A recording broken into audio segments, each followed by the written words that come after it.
মোকালমোৱাত আন্তৰ্জাতিক সংখ্যালঘু সুৰক্ষা অধিকাৰ দিৱস পালন 18 ডিচেম্বৰ আজি আন্তৰ্জাতিক সংখ্যালঘু সুৰক্ষা অধিকাৰ দিৱস উপলক্ষে CPIM কেন্দ্ৰীয় সমিতিৰ আহ্বান মৰ্মে CPIM নলবাৰী জিলা সমিতিয়ে মোকালমোৱাত উদযাপন কৰে আন্তৰ্জাতিক সংখ্যালঘু সুৰক্ষা অধিকাৰ দিৱস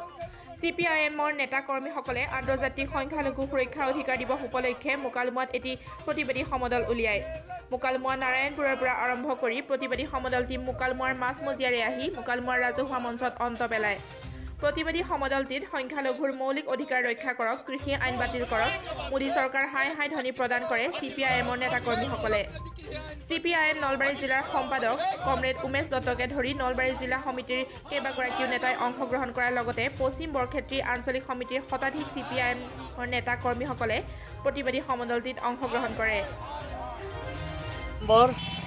আন্তৰ্জাতিক সংখ্যালঘু অধিকাৰ দিৱস আমি ভাৰতবৰ্ষত CPIM পাৰ্টিৰ কেন্দ্ৰীয় কমিটিৰ আহ্বান মৰ্মে গোটেই দেশত আজি সংখ্যালঘু অধিকাৰ দিৱস আমি পালন কৰিছোঁ আৰু ৰাইজক সজাগ কৰিব বিচাৰিছোঁ ইতিমধ্যে কেন্দ্ৰীয় চৰকাৰ নাইবা অসম চৰকাৰে সংখ্যালঘুৰ ওপৰত যি ধৰণে আক্ৰমণ সংঘটিত কৰিছে সেই সংখ্যালঘুসকলক ৰক্ষা সংখ্যালঘুসকলৰ শিক্ষা দীক্ষা খেতি কৰ্ম সকলোতে যি অধিকাৰ খৰ্ব তাক যাতে ৰক্ষা কৰিব পাৰি তাৰ কাৰণে জনসাধাৰণৰ আন্দোলন গঢ়ি তোলাৰ কাৰণে আমি আহ্বান ৰাখিছোঁ